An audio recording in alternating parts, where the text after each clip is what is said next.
هولندا ومجريات لقاء الذهاب ربع نهائي دوري ابطال اوروبا بين اياكس امستردام ويوفنتوس. اياكس بجيل رائع جدا من اللاعبين الشبان بهذه التشكيله يلعب اليوم. فريق اياكس امستردام يلعب اليوم باونانا في حراسة المرمى، فيلتمان على الجهة اليمنى، تاكليافينكو على الجهة تاكليافيكو على الجهة اليسرى، ديلي بليند واندري اونانا وديليخت في وسط الدفاع، شوني رفقة ديونغ وفاند بيك على الجهة اليسرى، نيري حكيم زياش في تنفيذ التماس لصالح عناصر نادي اياكس، ولكن الكرة بعيد. شوفوا التمريرات البينية الرباعية ثلاثية تسديد بابا رائعة، أول كرة ولا أروع من حكيم ظلمها وكانسيلو في خطأ. حكم المباراة كانسيل ديل كيرو جراندي الإسباني الذي يصفر خطأ في الكرة من هنالك في الوسط تلعب بينية بابا زياش مرة ثانية في تسديدة ثانية. اياكس ما زالت الخطورة، التسديدة زياش يا سلام عليك يا حكيم، يا سلام، في منتهى الروعة. قبل محاولة المرور نيريس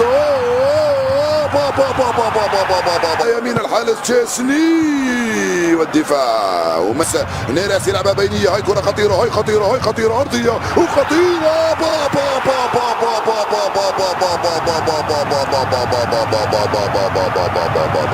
فاند بيك كاد يفعل بصدر الكرة هذه، تلعب بينية. هاي كرة خطيرة، زياش كرة صعبة لصالح عناصر اياكس. شوف التجمع والعودة انت عناصر يوفنتوس خطيرة ولا رائعة في القائمة الثانية في اتجاه نيكولاس، لعبة مع الجوني ترجع لحكيم زياش يا حكيم كرة بعيدة تلعب على الجانب، حكيم زياش راح، حكيم راح، زياش عنده الكرة، زياش بابا رائعة على الجهة اليمنى ترجع لفيلتمان وزياش. اي الكرة هذه بعيدة لنيريس يدخل على الجهة، الحكم خلى اللاعب وكانسيلو ورجعوا بنهاية المطاف صفر خطأ. يكون حكم المباراة لصالح اياكس امستردام والبطاقة الصفراء. زياش من يتولى شوني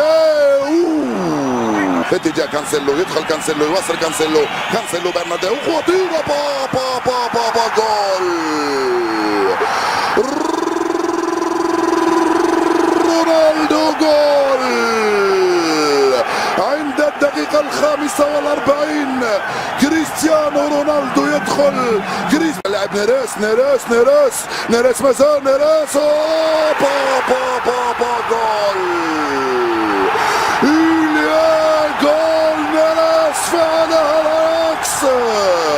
هدف التعديل مباشرة عند الدقيقة الأولى من انطلاقة الشوط الثاني. سريع عن طريق اللاعب فان دي بيك يلعبها جيل يسرى، كرة خطيرة، تسديدة